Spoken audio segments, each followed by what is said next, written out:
Salams and welcome to episode number 234 in this fabulous book, Muhammad Sal'lal'laa'hu A'lay'hi Was'sallam, his life based on the earliest sources. And we're busy with chapter number 71, where we're looking at the events after Khaybar. And in the previous episode, we saw that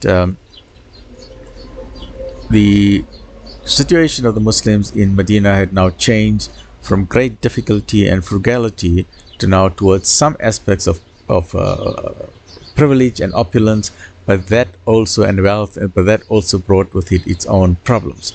And one day Umar bin al-Khattab came to Nabi sallallahu alaihi wasallam to ask him about something, and he found Nabi sallallahu alaihi wasallam just sitting with his head on his arm, his fist, at least his hand, on his cheek, and he's sitting deep in thought.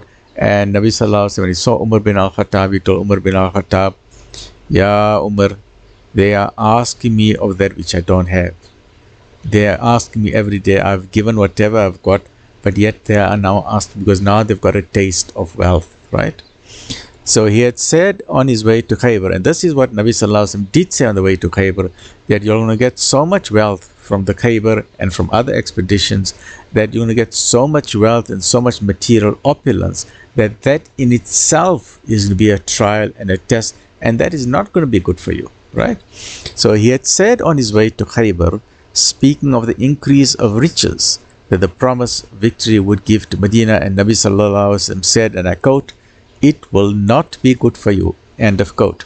It was as he had said, and things happened exactly as he had said it, and this applied to his own household as well as to the other people in Medina. Until then, the Prophet ﷺ and his family had lived a life of the utmost frugality. This thing is shining there. I just want to try and change the angle. Aisha radiallahu anha had said that before Khaybar, she had not known what it was to eat her fill of dates. That means they lived a very difficult lifestyle. Such was the poverty of their ever-increasing dependence that the Prophet ﷺ's wives had only asked him for what they needed and nothing more. And not always that. Things that could be dispensed with were given away, or else sold so that the money could be spent on charitable things as sadaqah.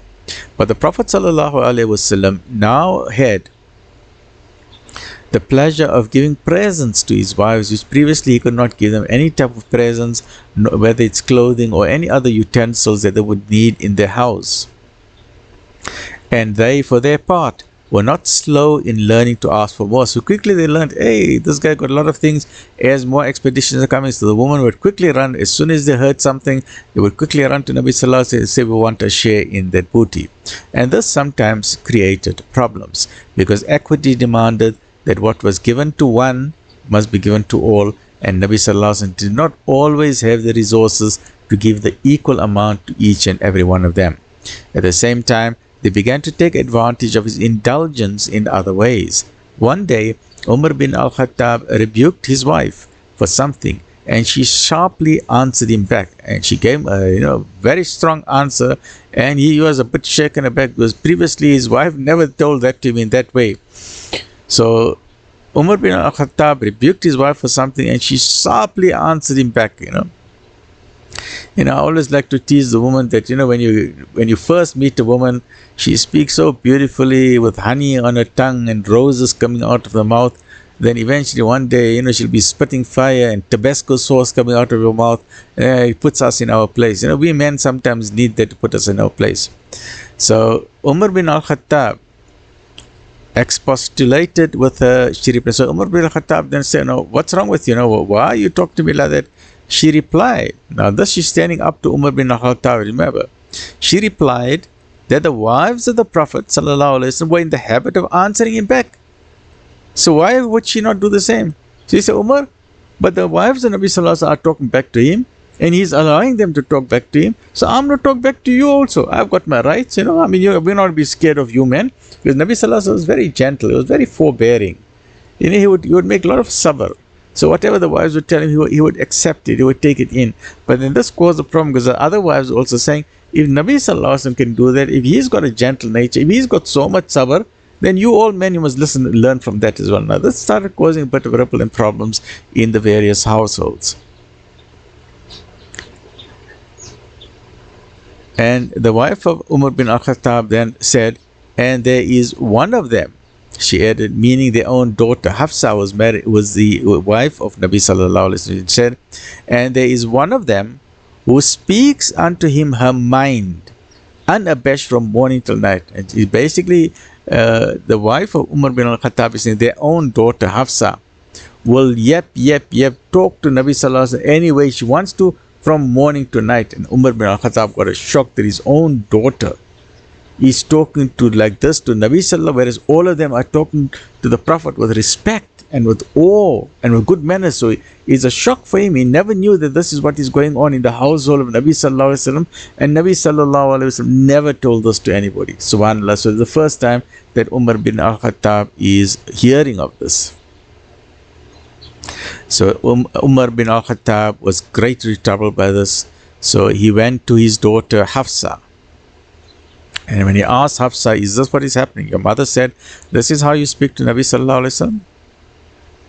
And she did not deny it. She was not scared of her father. She said, yes. She did not deny what her mother had said was true. And Umar bin al-Khattab then warned her, and he told her, please be careful. It's either neither or neither. Right? You neither have the grace of Aisha, nor do you have the beauty of Zainab. So you're on thin ice. Be careful what you are doing. He said, hoping to shake her self-confidence. And when these words seemed to have no effect, but she did not care what the father was saying. She said, say what you want to. Then Umar bin al-Khattab then added, he said, are you so sure that if you anger the Prophet sallallahu alaihi wasallam, that God will not destroy you in his anger? Then he went to his cousin Salama and said, is it true that you speak your minds unto God's messenger and answer him without respect? Now Umar bin al-Khattab is very troubled by this, so he's going to the other wives. And Salama said, by all that is wonderful, what call have you to come between God's messenger and his wives? Why are you interfering? Well, it's none of your business. Why did you have to come here and ask us these questions? But to answer your question, yes, by God, we speak unto him our minds. We tell him what's in our mind. We tell him straight to his face. And if he suffer us to do that, that's his affair. If he makes sabr with us, that's his problem. Why are you, Umar, why are you interfering? Right. So Umar radiallahu anh felt that he had gone a bit too far and that the reproof was just. But there could be no doubt that all was not well in the house of the Prophet sallallahu alaihi wasallam. And as we said very famously, there's trouble in paradise, right? The relatively sudden redress which now took place was partly due to an altogether unexpected event. The Prophet sallallahu alaihi wasallam's letter to the Muqawqis in Egypt, summoning him to Islam, was answered evasively. But with his answer, the ruler of Egypt sent a very rich and wonderful present of 1,000 measures of gold, which now made Medina even more wealthy. So he sent 1,000 measures of gold, 20 robes of the finest cloth, a mule, a she-ass, and as the crown of the gift, the best of all of these gifts, he sent 2 Coptic Christian slave girls escorted by an elderly eunuch. Eunuch, as we know, are those people who have been castrated, the testicles and the penis have been cut, as used to happen in the olden days, whether it's in Saudi, in Arabia, or very famously in China, in the various Chinese empires. So the girls were sisters, Maria and Shirin, and both were absolutely beautiful. But Maria was exceptionally more beautiful. The most outstanding of the two was Maria ibn Qutb, and the Prophet sallallahu alaihi wasallam marveled at her beauty. So the Prophet sallallahu alaihi wasallam then gave Shirin to Hassan bin Thabit and lodged Maria in the nearby house where Safiya had lived before her apartment adjoining the Masjid al-Nabawi.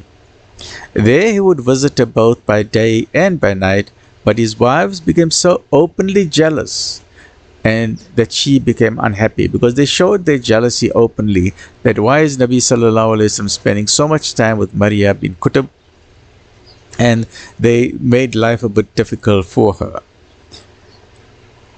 So when they made life difficult for Maria or Maryam, he then lodged her in Upper Medina. Aisha radiallahu anha and the others were at first relieved that, she's a bit far away now, so at least it's far away. At least we don't, Nabi Sallallahu won't go there all the way. So you see, out of sight, out of mind. So the wives were initially relieved, but they soon found that they had gained nothing, because the Prophet ﷺ did not visit Maria or Maryam bin Qutb any the less often. He still went to going to her morning and night, and the added distance meant that the absences were even longer than before. So now he was gone for even much longer, because not only did he spend time with her, but there was also extra time in the traveling. So now they realized, they made a bit of a blue year. So now, this is where we say there's a bit of a trouble brewing in the very inner household of Nabi Sallallahu Alaihi Wasallam with the arrival of Maria ibn Qutb, the beautiful Egyptian Copt, as given to him as a present from the king of Egypt. And Nabi Sallallahu Alaihi Wasallam spent more time with this amazingly beautiful woman. And as we know, she gave birth to his wonderful son, Ibrahim alayhi salam. And we'll take this further in the next episode. Stay well, look after yourself. Alhamdulillahi Rabbil Alameen.